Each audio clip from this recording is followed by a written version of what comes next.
2 वेळेस आपण वर्षातून शिक्षक दरबार आयोजन केले होते.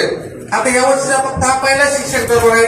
पप्पा तुम्हाला एक विनंती करायची आम्हाला की माध्यमिक आणि प्राथमिकची पगार वेळेवर होतात. 1 तारखेला काहीच अडचण नाही.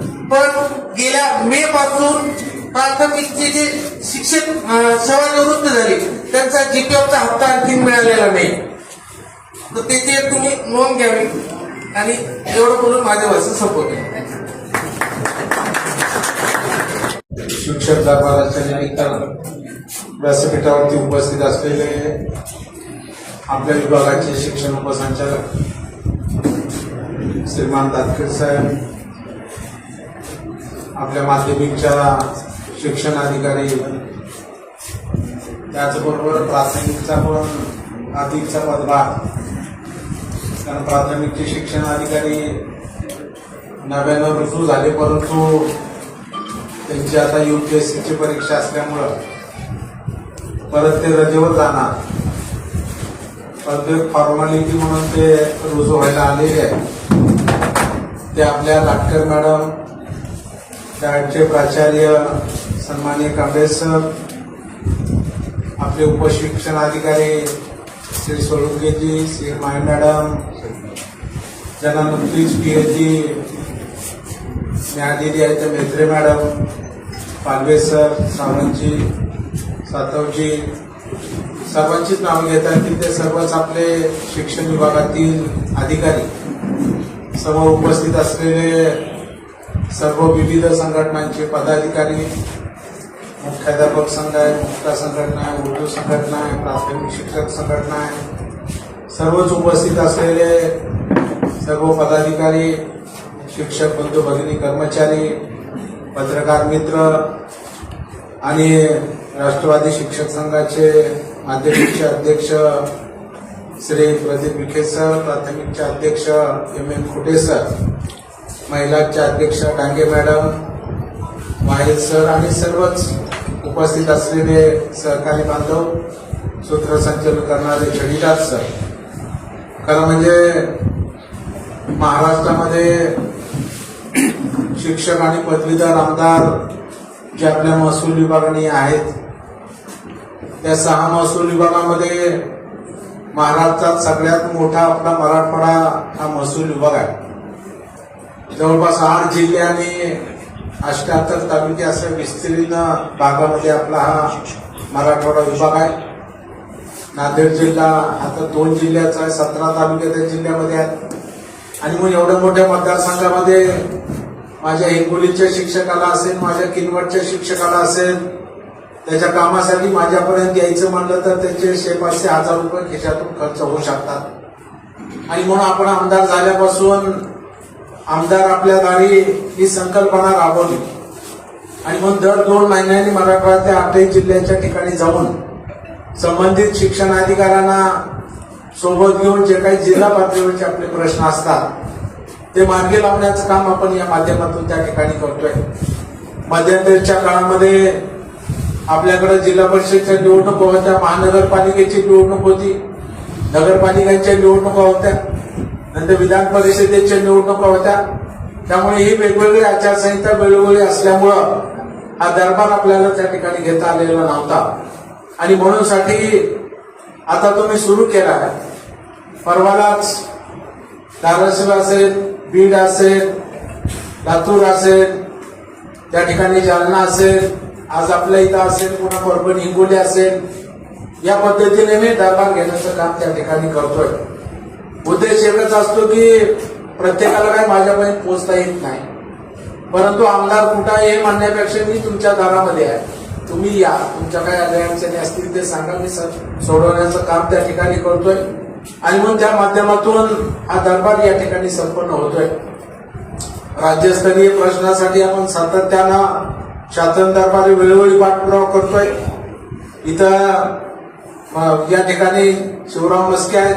कालच्याच अधिवेशनामध्ये आपण आपल्या शाळांना म्हणजे टप्पा अनुदानावर त्यांना 100% टप्पा द्यावा यासाठी पण पाठपुरावा केला. आपण आंदोलन पण आझाद मैदानात केलं.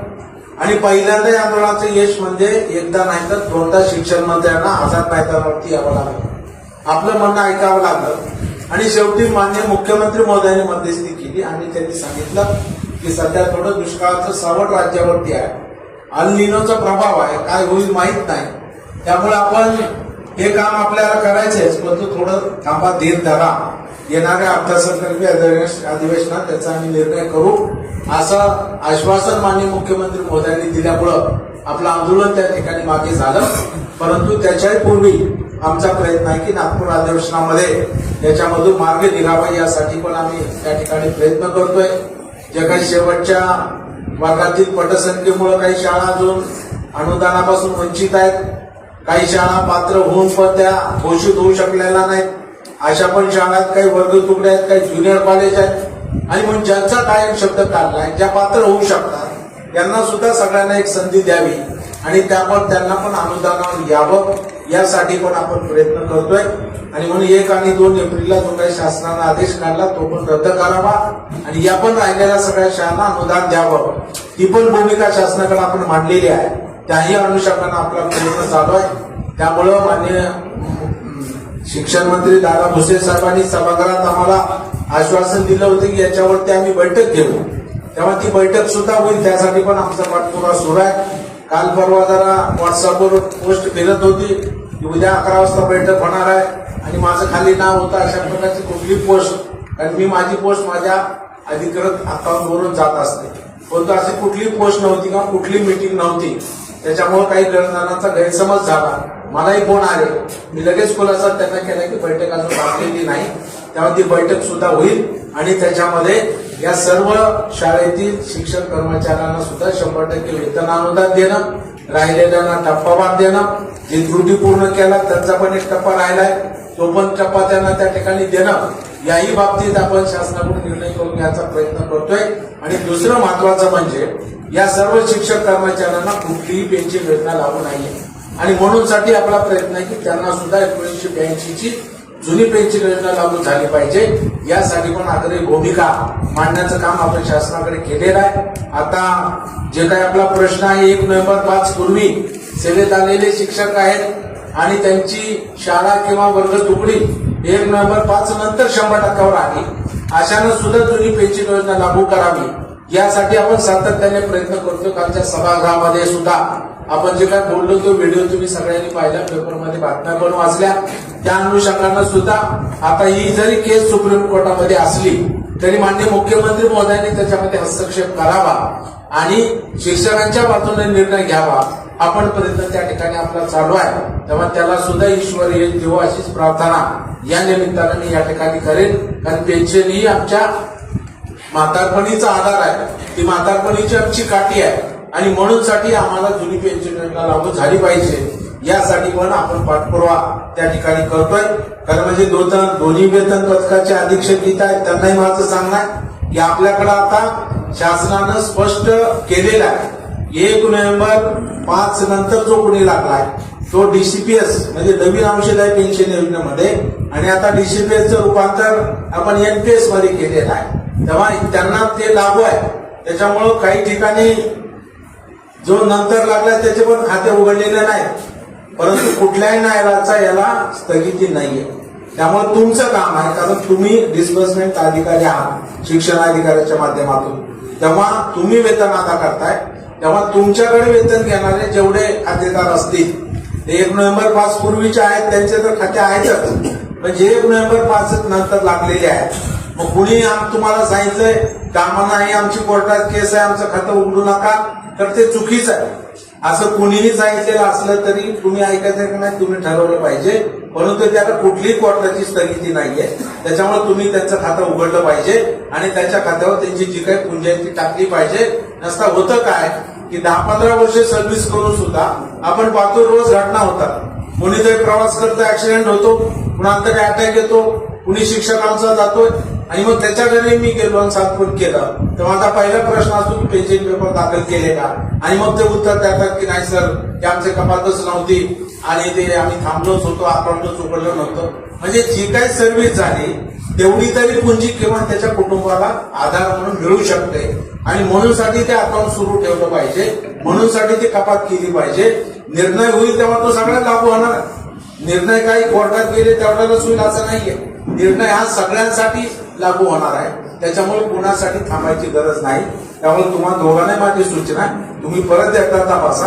आता हे सगळं ऑनलाईन झाले, तुम्हाला लगेच दिसतंय की कोणाचं अकाउंट आहे किंवा नाही ते. तेव्हा जसं ज्याचं नसेल त्याचं पण अकाउंट उघडायची कारवाई करावी, ही तुम्हाला वरिष्ठ कार्यालय पण सांगितलेलं आहे याच्यापूर्वी आणि परत सुद्धा सांगितलेलं आहे. कारण आता आपण सगळं वेतन जी जीपीएफची स्लिप आहे ती पण आता आपण ऑनलाईन करतोय. त्या स्लिप आपल्याला बऱ्याच वेळाला अजून मिळालेल्या नाही, जे जुने लोक आहेत त्यांना. आता तर नवीन जे एनपीएस मध्ये आहेत त्यांना तर आपल्या तुमच्या प्राण अकाउंटवर दिसतंय, तुमच्या मोबाईलमध्ये ते आलेलं आहे, किती हिशोब आहे तुमच्याकडं, किती जमा झाले, दरमाला किती कटिंग झालं हे तुमच्या मोबाईलवर दिसतंय. परंतु जे जुने लोक आहेत त्यांच्या पण स्लिप अजून आपण दिलेल्या नाही. तेव्हा आता ह्या सगळ्या 20-21 पासून शासनानं सांगितलं हे सगळं ऑनलाईन करा आणि माहिती भरा. आणि आपण आता ही दरमहा ही ऑनलाईन सुद्धा सगळ्यांना आपली वेतन चिठ्ठी जी आहे ती सुद्धा आणि जीपीएफची स्लिप सुद्धा त्या ठिकाणी दिली जाणार आहे. तेव्हा त्या अनुषंगाने ही अचूक माहिती आपल्या मुख्याध्यापकाने चेक करावी. कारण आपले कर्मचारी आहेत ते तुमच्या शाळेतले, त्यामुळे तुमचे ही जे काही ती आता आपण त्याच्यावर माहिती भरतोय मागचं बॅलन्स बरोबर आहे का ते पण तपासून घ्यावं. कारण एकदा ते फिडिंग झाली आणि पुन्हा आपण जेव्हा रिटायर होऊ तेव्हा म्हटलं की नाही माझं एवढं होतं तेवढं होतं तर मग ते पुन्हा अडचणीचं होऊ शकतं. त्यामुळे आताच त्याच्यामध्ये फिडिंग करताना तुम्ही खात्री करून घ्या, जेणेकरून ही अडचण पुढे आपल्याला त्या ठिकाणी येणार नाही. तेव्हा त्या अनुषंगाने ते आपण करावं, ही पण सूचना माझी या ठिकाणी. आता एक मोठी अडचण झाली ई केवायसीची येते. आणि ई केवायसी आपल्या सगळ्याला आता कंपल्सरी आहे. जसं बँकेत आपण अकाउंट उघडलं की आपल्याला ई केवायसी करावी लागते, तसं जे अनुदान घेणार आहे मग ते 20% पासून असो ते 80% सगळे असो किंवा 100% असो, या सगळ्यांना ई केवायसी आपल्याला बंधनकारक आहे. पण काही अडचणीमध्ये कुणाचं नाव चुकलंय किंवा महिलांच्या बाबतीमध्ये नोकरीला लागलं तर ते माहेरचं वडिलाकडलं नाव असतं आणि मग आता लग्न झालेलं असतं मग लग्नाकडलं नाव असतं, ही अडचण त्या ठिकाणी येऊ शकते. म्हणून आपण शासनाने विनंती केली आहे की तुम्ही लगेच आठ टाकू नका की ह्याच महिन्यात करा म्हणून. तुम्ही त्याला थोडंसं अवधी द्या, त्याला मुदत वाढवू द्या. कारण नाव बदलणं काही लगेच शक्य नाही, त्याला गॅजेट यावं लागतं, गॅजेटमध्ये ते नाव यावं लागतं आणि ते अधिकृत मानलं जातं. तुम्ही हाताने बदललं तर ते का अधिकृत घरी धरलं जाणार नाही. त्याला गॅजेटमध्ये जोपर्यंत प्रसिद्धी मिळत नाही तोपर्यंत काही नाव त्या ठिकाणी आपलं बदललं जाणार नाहीये. त्याच्यामुळं तोही बदल महिला शिक्षकांनी करून घेतला पाहिजे, आपापल्या शाळेतल्या आपल्या महिला शिक्षकांचा करून घेतला पाहिजे. आणि ही केवायसी सुद्धा आपल्याला त्या ठिकाणी 100% करावी लागणार आहे. आता काही अडचणी आज पण माझ्या कानावर आल्या की आपली आता शाळेत जिथून लागलो आपण, म्हणजे पहिलीपासून लागलो, प्राथमिक शाळा वेगळी असेल, माध्यमिक शाळा वेगळी असेल, उच्च माध्यमिक लागलो, तर जिथून शेवटची टीसी निघाली आपली शालेय शिक्षणाची, त्याच्यावर जी काही जात धर्म किंवा जी जन्मतारीख असते तीच असते, त्याच्यात काही बदल होत नाहीये. परंतु आता आपल्या मराठवाड्यात विशेषतः करून आता आपल्याला हे जे कुणबीचं ओबीसी प्रमाणपत्र मिळालेलं आहे त्याच्यामुळं पहिला जेव्हा जात लिहिली गेली तेव्हा कदाचित ती खुली असेल, ओपन असेल, पण आता ते ओबीसी म्हणून प्रमाणपत्र तुम्हाला मिळालेलं आहे, तर त्याच्यावर आपल्याला बदल करून घ्यावा लागतो. तर दाटके साहेब आपण एक पत्र काढावं की आपल्याला पूर्ण बेंचनं निकाल दिलेला आहे संभाजीनगरच्या, की आपल्याला त्याच्यात जर असं पुन्हा बदल झाला असेल म्हणजे शिक्षण घेतल्यानंतर तर मूळ शाळेनं ती बदल करून द्यावा अशी परवानगी तुमच्याकडे माहिती जाईल, तुम्ही ती दिली पाहिजे. आपण एका प्रकरणात दिलेली आहे, आपल्या म्हणजे लाटकर मॅडमने पण दिली आणि माध्यमिक मला वाटतं प्राथमिक पण दिली 2 लोकांना. तर ती तशी आपल्या सगळ्या आपल्या अधीनस्थ जिल्ह्यात त्यांनी ती तपासून द्यावी असं पण पत्र काढलं तर खाली त्या ठिकाणी अडचण येणार नाही. कारण जे आता नव्यानं कुणबी घेतलेले म्हणजे नवीन प्रमाणपत्र आल्यामुळे नवीन जात लागली आणि तसा बदल टीसी वरती झाल्याशिवाय पुढचे कागदपत्र ते त्या ठिकाणी निगडी होत नाही. तेव्हा तो बदल सुद्धा आपल्याला त्या ठिकाणी करून दिला पाहिजे, तोही करून देण्याचं प्रमाणपत्र आपण पत्र काढावं अशी माझ्या सूचना आपल्या अधिकारी महोदयांना या ठिकाणी आहेत. आज या निमित्तानं खरं म्हणजे निश्चितपणानं वेतन आपलं वेळेवरती होत आहे. जीपीएफच्या स्लिपा त्या ठिकाणी आपल्याला दिल्या जातील, त्याही सूचना मी दोन्ही वेतन अधीक्षकांना दिलेल्या आहेत. आणि आता सध्या ऑनलाईनच होत असल्यामुळे पुढे भविष्यामध्ये अडचण आपल्याला त्या ठिकाणी येणार नाही, त्यामुळे त्याही त्यांनी त्या ठिकाणी करून द्याव्यात. काही संच मान्यता ज्युनियर कॉलेजच्या बाबतीमध्ये अडचण आहे, माध्यमिक आणि प्राथमिकची संच मान्यता आता झाली, उच्च माध्यमिकची पण झाली, काहींची राहिलेली आहे, काहींच्या कारण त्याच्यामध्ये वेगवेगळे विषय असतात, ऑप्शनल जास्त असतात आणि मग कार्यभार धरताना आपण तो याच्यापूर्वी मॅन्युअली धरायचो. आता मात्र शासनाने या वर्षीपासून ऑनलाईन केलं, सॉफ्टवेअर मध्ये ते टाकलं.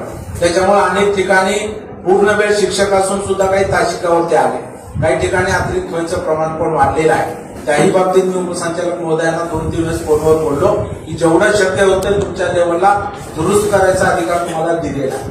त्यामुळं मागच्या वर्षी संख्या जेवढी असेल समजा 300 विद्यार्थी आहेत, 10 पद आहेत आणि याही वर्षी 300 विद्यार्थी आहेत आणि 9 पद आले असेल तर ते चुकलेलं आहे. तुम्ही 10 करून दिलं पाहिजे. तेव्हा अशा पण जी काही बारीक चूक आहेत त्या दुरुस्त करायला पण शिक्षण उपसंचालकाला अधिकार दिलेला आहे. ते त्या ठिकाणी दुरुस्त होईल. पण शासनाकडे आपली मागणी आहे की ती संचयता ऑफलाईनच असली पाहिजे आणि पूर्वीप्रमाणे 40 आणि 45 ही काय तासिकाचा वाद आहे तो मिटवला पाहिजे आणि 20ची बॅच का प्रॅक्टिकलची 30ची बॅच ती पण त्या ठिकाणी दुरुस्त केली पाहिजे आणि महाराष्ट्रामध्ये एक समानता त्याच्यामध्ये असली पाहिजे. सगळीकडेच 40 मिनिटाची तासिका तर 40 मिनिटाची, 45 तर 45, 20ची बॅच तर 20ची बॅच, तर ही पण दुरुस्ती शासनानं करावी यासाठी पण आपण प्रयत्न करतोय. जी शिक्षण मंत्र्याकडे बैठक होईल त्याच्यामध्ये हा विषय आपण घेतलेला आहे. तेव्हा त्याच्यामध्ये ज्युनियर कॉलेजच्या बाबतीमध्ये त्या ठिकाणी निर्णय निघेल. आज आपण सगळ्यांनी प्रयत्न करून कालच्या अधिवेशनामध्ये तुम्ही पाहिलं माझं भाषण की शिक्षकेतर कर्मचाऱ्यांच्या भरतीला परवानगी द्यावी ही पण आपण मागणी लावून धरलेली.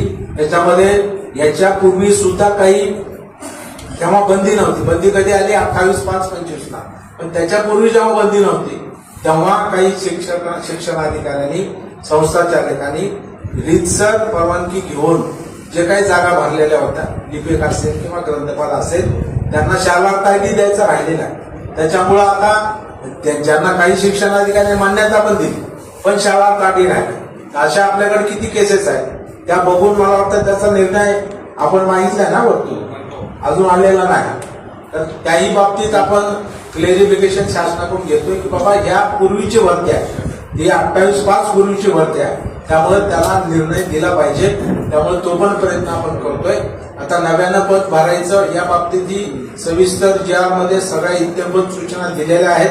त्यामुळं ज्यांच्याकडे रिक्त आहे भरायचं आहे त्यांनी पहिल्यांदा रोस्टर पूर्ण केलं पाहिजे. त्यामुळे ते पहिलं रोस्टर पूर्ण करा, मगच तुमची प्रक्रिया होऊ शकते. त्यामुळे त्या अनुषंगानं सुद्धा आपण ती प्रक्रिया करावी ही पण सूचना या निमित्ताने मी आपल्याला या ठिकाणी देऊ इच्छितोय. बाकी जे काही आपल्या 30 महिना असेल तर आणि 31 असेल तर 31 वर्ष पगार जमा होतो. हे सगळं त्या कार्यक्षम अधिकाऱ्यांमुळेच होत आहे.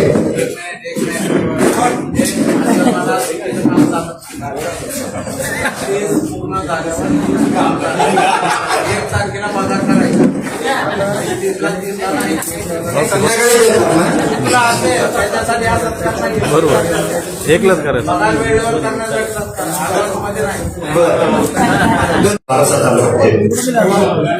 विक्रमप्पा काळे हे वसंतराव काळेंचं या ठिकाणी वारसा चालवत आहेत म्हणून मला म्हणून असं वाटतं की लगाव की जो है वो तरबियत का असर देगा फिर बड़े मेरा सर का सफर देगा मुझे तो चलना है हक की राह पर जानता हूं मुझे सियासत का बड़ा हुनर देगा. खऱ्या अर्थानं या ठिकाणी आपण बघत असतो पप्पांचं काम. मला एकच मिनिट बाबा सर्वांचं पाहिजे मॅडम. म्हणजे मी पप्पांकडे सगळे कामं घेऊन येत नाही, अगदी जे गरजेचे आहेत. आपल्याकडे आता एक जुबेर परिषद नावाचं एक काम होतं. पप्पा मी उल्लेख करतोय आपली परवानगीने. त्यांची वडिलांची तब्येत खराब होती आणि त्या सगळ्या गोष्टी आपल्या समोर आहेत. परंतु मला त्या शिक्षकाचा अगदी अभिमान असा आहे की त्या शिक्षकाने 7 वेळा या ठिकाणी टीएटी पात्र केलेली आहे. खऱ्या अर्थानं अभिनंदनच पात्र आहे. त्याच्यासाठी आपली सर्वांची आपण थोडासा सहानुभूतीपूर्वक त्यांचा त्या ठिकाणी विचार करावा. दुसरी महत्वाची गोष्ट म्हणजे या ठिकाणी कित्येक रंजले गाजलेले आम्ही सगळेजण या ठिकाणी होतो. सर्वांनी आपापले प्रश्न घेऊन आले आणि या नाहीच नाही या स्टेजने त्यांचे सगळे प्रश्न अगदी व्यवस्थितपणे ऐकून घेतले आणि त्याचा या ठिकाणी सोक्षमोक्ष लावला. त्याबद्दल मी आपल्या सर्वांचेच या ठिकाणी आभार व्यक्त करतो. बाप्पांचं महाराष्ट्रभर अगदी झंझावाताने तो कार्यक्रम चालू असतो. कार्यक्रम म्हणजे फक्त कार्यक्रम म्हणून ते अजिबात घेत नाही. ते फक्त काम करतात आणि काम असं करतात की अडचणीत असलेल्या शिक्षणासाठी मग त्याचं कुठे निधन झालेलं असतं त्यांच्या परिवाराच्या पासून भेटी देण्यापासून तर अगदी एखाद्या शिक्षकाच्या घरामध्ये छोटासा अपघात घडला त्यापर्यंत शिक्षक बाप्पा पोहोचत असतात. खऱ्या अर्थाने ही जमेची बाजू आणि आमच्यासाठी अभिमानाचा अक्षर आहे. दुसरी महत्वाची गोष्ट म्हणजे बाप्पांच्या मार्गदर्शनाखाली शिक्षक संघ या ठिकाणी कार्यरत आहे.